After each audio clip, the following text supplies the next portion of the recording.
فاسألوا أهل الذكر إن كنتم لا تعلمون. Wanita mati di atas ranjang, beliau berharap mati syahid radhiyallahu anhu. Kemudian kata Nabi SAW, setelah jatuh Zaid, bendera hampir jatuh, karena yang ditugaskan yang kedua adalah Ja'far bin Abi Thalib, maka Ja'far pun datang kata Nabi SAW, memegang bendera, dan kemudian memicu dan memacu kudanya ya, untuk masuk ke tengah-tengah pasukan musuh, dan terus saja dia menembus musuh-musuh dan menjatuhkan korban-korbannya, sampai ada banyak musuh mengurumuni Zaid, mengurumuni Ja'far, karena mereka tahu ini bendera, ini kekuatan umat Islam. Sampai akhirnya Ja'far tidak bisa maju lagi karena banyaknya pasukan musuh mengurumuni di situ. Walaupun mereka ada yang jadi korban, maka korban itu pun yang sudah jatuh ditahan oleh pasukan musuh supaya tetap berdiri sehingga menjadi tameng, mendekati Ja'far. Sampai Ja'far tidak bisa lagi bergerak dan tidak bisa lagi maju, walau selangkah sudah nggak bisa lagi karena penuhnya orang-orang di sekitarnya. Ja'far lalu turun dari kudanya dan dia menebas kudanya, Ja'far radhiyallahu anhu, karena dia tidak bisa bergerak lagi, sudah tidak bisa jalan, kudanya terhimpit, tidak bisa bergerak, penuh sekali orang. Maka Ja'far pun turun radhiyallahu anhu karena luar biasa keberaniannya, maka dia menebas kudanya, karena kudanya kalau dibiarin mengganggu di situ. Maka pada saat dia menebas, kemudian Ja'far pun masuk ke tengah-tengah musuh dengan berjalan. Sampai ada beberapa musuh yang berhasil memotong tangan kanan Ja'far yang memegang bendera. Maka Ja'far pun melempar pedangnya dari tangan kiri, kemudian memegang bendera dengan tangan kirinya. Lalu berusaha menyerang musuh sementara darah lagi keluar dari tangan kanannya radhiyallahu anhu. Beliau pegang dengan tangan kiri bendera tersebut, lalu kemudian menyerang musuh dengan tangan kiri itu, dengan bendera itu. Jadi, bagaimana luar biasa kekuatannya. Bendera itu tidak bisa kalau cuma tombak-tombak biasa atau kayu-kayu biasa, harus yang kuat. Dan benderanya harus besar supaya pasukan semua lihat. Mungkin kalau postur tubuh kita sekarang, mungkin apalagi orang yang tidak biasa olahraga harus pegang dua tangan. Ini dia bisa pegang satu tangan radhiyallahu anhu dalam kondisi tangan kanannya terputus dan bisa menyerang dengan bendera itu. Sementara tangan kanannya terus mengeluarkan darah, lalu datang beberapa musuh yang memotong tangan kiri Ja'far. Dan Ja'far pun tetap berusaha agar bendera tidak jatuh dengan menahan bendera tersebut dengan sisa tangannya. Kanan kiri sudah terputus, ditahan dengan sisa tangannya radhiyallahu anhu. Jadi sangat luar biasa karena dia tahu ini kekuatan umat Islam di sini. Sampai akhirnya musuh-musuh pada datang mengeroyoki Ja'far dan menusuk dadahnya radhiyallahu anhu.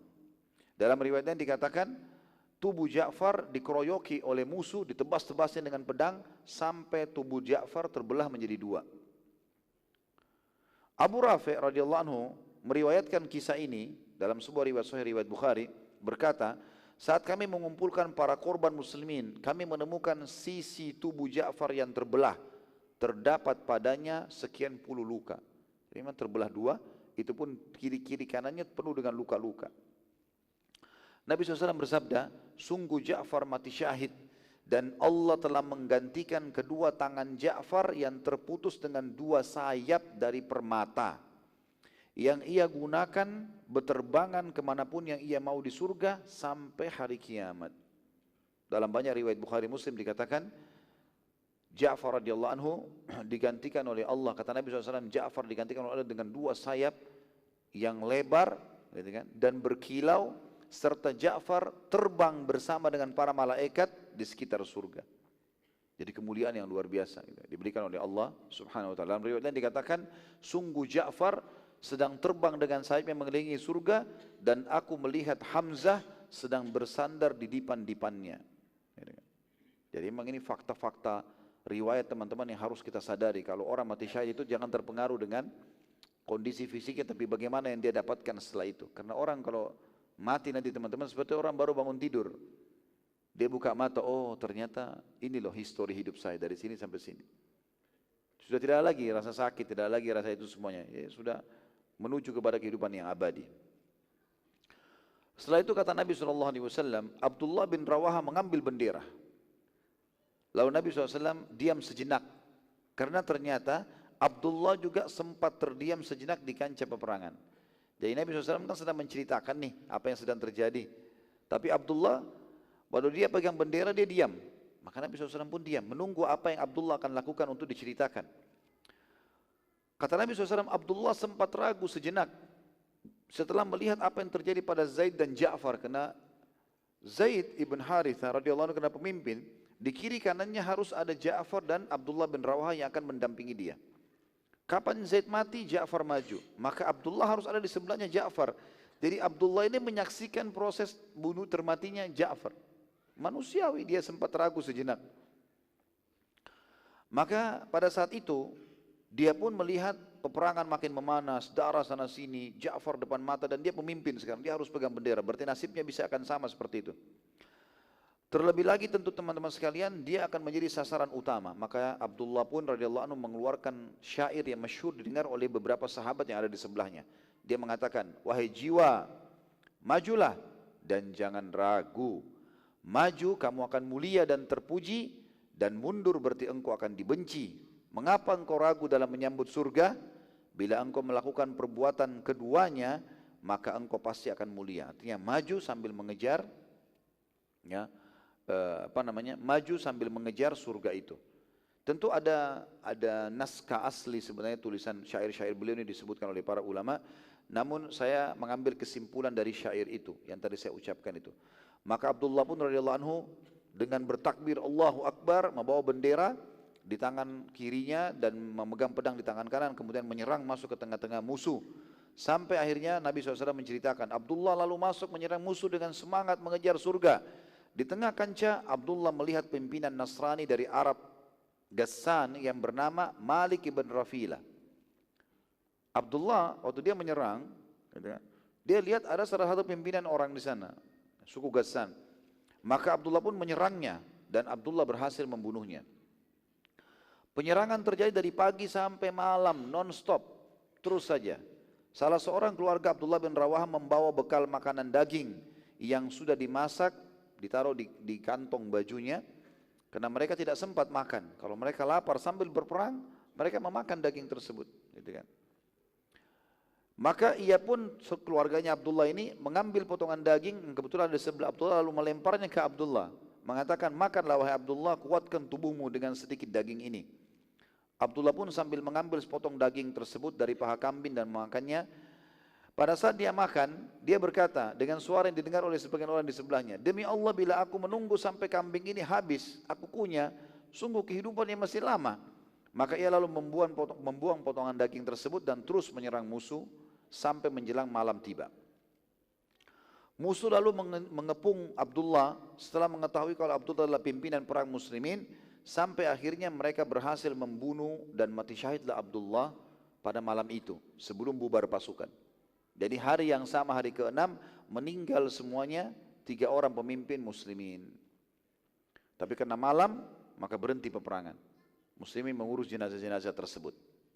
Nabi SAW bersabda pada saat itu, sungguh aku diperlihatkan oleh Allah singgasana yang disiapkan untuk ketiga sahabat kalian ini, Zaid bin Harithah, Ja'far bin Abi Thalib, dan Abdullah bin Rawaha. Namun singgasananya Abdullah lebih sederhana dibandingkan milik Zaid dan Ja'far. Riwayat lain menyebutkan bahwasanya kakinya 3 dan yang Zaid sama Ja'far 4, singgasananya lebih besar gitu kan. Maka para sahabat bertanya, ya Rasulullah, kenapa bisa berbeda? Bukankah tiga-tiganya sahabat Anda? Tiga-tiganya ikut berperang, tiga-tiganya pemimpin, tiga-tiganya mati syahid. Kata Nabi SAW, karena Abdullah sempat ragu sejenak saat ingin menyerang musuh waktu pegang bendera. Itu saja. Sudah cukup mengurangi fadilah. Sementara Zaid sama Ja'far tidak ragu sama sekali. Ini teman-teman sekalian pelajaran besar dalam masalah ibadah. Enggak boleh ragu. Azan enggak ada negosiasi sama syaitan. Enggak ada lagi. Azan, sholat, selesai urusannya. Enggak usah negosiasi, ngantuk nanti dulu, enggak ada ceritanya. Negosiasi harus tegar ini ya. Ada orang miskin depan mata, sedekah, enggak ada negosiasi sama syaitan.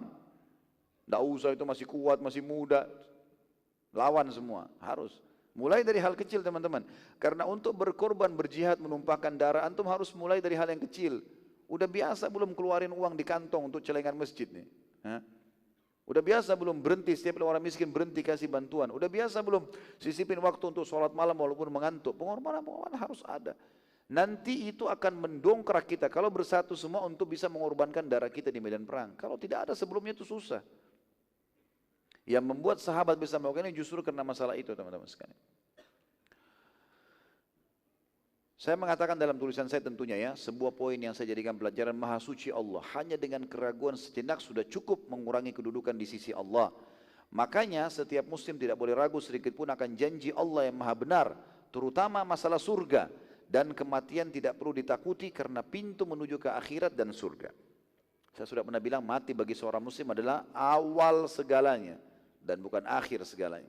Karena dia begitu mati bertemu dengan Allah SWT, mendapatkan surga. Itu harus dirindukan oleh setiap orang beriman. Makanya para sahabat, para tabi'in, mereka kalau ada yang mau meninggal selalu datang teman-temannya memotivasi. Motivasinya adalah berita gembira, kau akan dahului kami meninggal. Kau akan bertemu dengan kekasih Rasulullah SAW, ketemu dengan orang-orang saleh, kau akan bertemu dengan Tuhanmu, kau akan menikmati surgamu. Itu motivasinya. Dan memang begitu setiap orang muslim. Dunia ini sebentar, teman-teman sekalian. Itu target utama kita. Itu yang semestinya harus ditanamkan di benak setiap muslim. Abu Rafi' radhiyallahu anhu mengatakan, jadi kebetulan beliau hadir dalam perang Mu'tah dan menyaksikan itu, paling banyak riwayat perang Mu'tah dari Abu Rafi' radhiyallahu anhu. Beliau meriwayatkan hadis tentang perang tersebut dan ia hadir secara langsung berkata, setelah terbunuh dan bendera muslimin jatuh, sementara setelah ketiga orang yang terbunuh, Nabi SAW tidak membebankan lagi bendera pada siapapun, karena Nabi cuma sebutkan 3 orang ini. Sekarang siapa di antara muslimin harus jadi pemimpin? Maka demi Allah, aku melihat semua pasukan muslimin berlarian dari kancah peperangan. Karena sudah tidak ada Abdullah, mereka lihat mati, bendera jatuh. Berarti muslimin kalah, bubar pasukan muslimin, banyak yang keluar dari kancah peperangan. Sampai tidak ada seorang sahabat pun bersama dengan sahabatnya. Dan aku belum pernah melihat kekalahan sehebat itu. Kekuatan pasukan perang pada zaman itu tergantung pada bendera. Kalau bendera jatuh berarti dianggap kalah, kalau masih ada berarti menang. Dan waktu itu saking dahsyatnya peperangan dan berbaurnya antara pasukan musuh sama pasukan muslimin, sampai muslim karena banyaknya pasukan musuh sampai setiap muslim lihat di kiri kanannya sudah nggak ada muslim. Dari kiri kanan semua ini musuh. Padahal sebenarnya masih banyak muslim, masih ribuan orang. Tapi saking banyaknya musuh yang berbaur dengan pasukan muslimin, satu muslim mungkin dikeroyokin 10 orang, 20 orang. Jadi dia lihat kiri kanan tidak ada lagi muslim.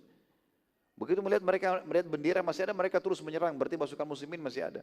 Tapi begitu tidak ada, mereka coba. Sebenarnya di sini teman-teman sekalian, bahasa mereka berlarian keluar dari kancah peperangan bukan untuk lari dari medan perangnya, karena semua sahabat tahu itu dosa besar. Tapi ada dalam ayat Al-Quran berhubungan dengan masalah lari dari kancah peperangan ini, kata Allah SWT, kecuali orang yang keluar untuk mengatur strategi perang atau bergabung dengan pasukan yang lain. Jadi sebenarnya mereka pada saat keluar itu, mereka bukan berarti lari dari kancah peperangan, tidak. Mereka mau keluar dulu dari kancah peperangan, lihat nih, apa strategi baru. Karena tidak ada tujuan sahabat untuk lari pada saat itu. Ini perlu digarisbawahi, karena bisa saja orang menyalahpahami riwayat ini lalu mengatakan sahabat aja yang sudah rindu sama surga terus lari dari kancah peperangan. Bukan itu maksudnya. Jelas ini? Enggak ada suara, senyap. Allahu a'lam faham atau enggak.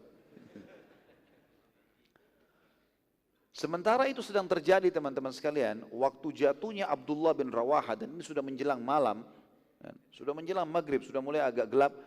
Seorang sahabat Nabi yang mulia bernama Thabit bin Akram radhiyallahu anhu. Ini nama harus dihafal. Thabit bin Akram radhiyallahu anhu, orang yang mulia ini. Dia lihat itu dan dia sempat juga, dia termasuk orang yang hadir di Badr. Thabit bin Akram radhiyallahu anhu. Ia lalu kemudian mengangkat bendera dan tidak seorang pun pada itu bersamanya, sendirian.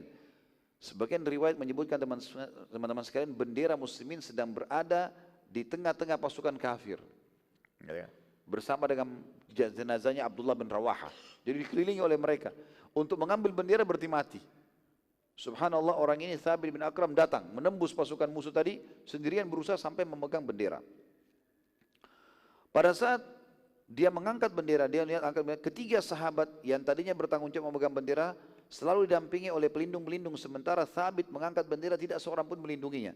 Kalau tadi Zaid bin Haritha, Ja'far bin Abi Thalib dan juga Abdullah bin Rawaha, setiap